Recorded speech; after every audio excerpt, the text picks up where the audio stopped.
tengo en línea al especialista en finanzas, ex secretario de Finanzas, Daniel Marx. Daniel, José Calero te saluda, ¿cómo estás? ¿Cómo estás vos? Bien, estaba leyendo, Daniel, una información de último momento, surgió recién, la tiene el Cronista. Dice: el gobierno recibe más fondos del FMI para saldar un pago de este viernes, el de los intereses, son unos 720 millones de dólares. Bueno, indudablemente, si esto se confirma, no está anunciado oficialmente por el Ministerio, pero acá se están citando fuentes oficiales, sería un alivio, ¿no? Porque al gobierno le costó mucho afrontar el pago del lunes, así que contaría con estos DEX, que es la moneda del fondo, para afrontar el pago. Es un alivio.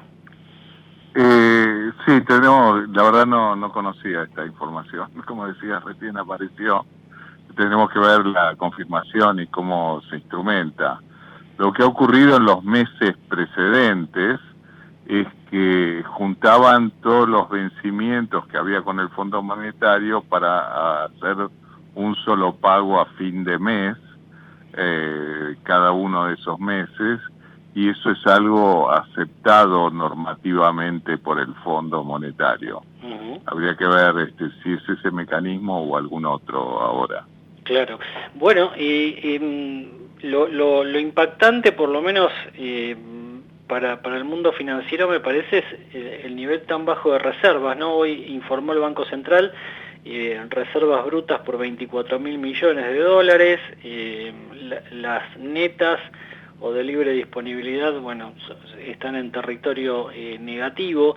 Esta situación, ¿hasta qué punto afecta al mercado financiero? Sí, bueno, ciertamente el Banco Central ha tenido que enfrentar compras que se hacen de reservas, y el Central las vende, que ha hecho que en definitiva las reservas tengan una tendencia decreciente. Ahora, la liquidez del Banco Central es más importante de lo que era el cálculo de estas reservas netas que se difunde. Esto es, sin tocar lo que son los encajes o la liquidez que tienen los bancos por los depósitos recibidos, el Banco Central tiene otros mecanismos que ha venido usando y que cada tanto le dan una liquidez superior. Por ejemplo, lo más difundido de este año ha sido la utilización del swap de monedas con China, que le añadieron disponibilidad de divisas, llamémoslo, que se usó para distintos fines, desde pagarle al Fondo Monetario hasta pagar importaciones de terceros países, no solamente de China. También hay otras líneas de liquidez que el Banco Central tiene ahí en su activo, llamémosle, y entonces sí, yo diría, las reservas brutas han caído durante este año y se mueven de acuerdo a los desembolsos y pagos que hay que hacerle al Fondo Monetario y el resultado del mercado cambiario. Pero yo creo que la parte de la liquidez de los depósitos del público, el Banco Central está tratando y lo ha logrado, pero hasta ahora evita tocarlo si eso está separado de alguna forma, no a través de un fideicomiso, pero sí sin afectarlo. Bien, bueno, esto explica por ahí algunas declaraciones que hizo el presidente del Banco Central en las últimas semanas, bueno, bajándole el tono a este tema de la caída de reservas.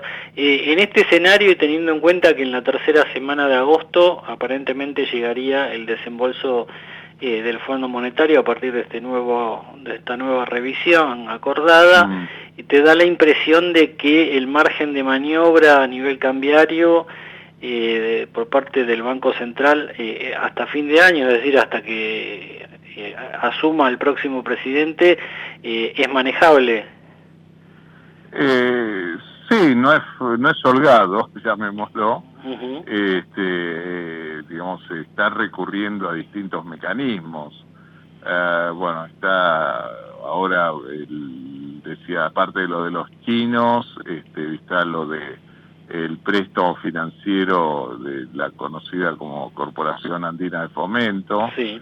Está también la posibilidad, lo que se está haciendo, incentivar alguna liquidación a través del dólar llamado agro. Es ir de a poquito con distintas cosas, pero no es fácil. Uh-huh. Bueno, indudablemente Sergio Massa busca tranquilizar. Venía anunciando el acuerdo desde hace semanas, sí, y no se oficializaba. Ahora supongo que pronto van a anunciar esto que esta noche trascendió, de que llegan estos fondos para pagar los intereses del viernes.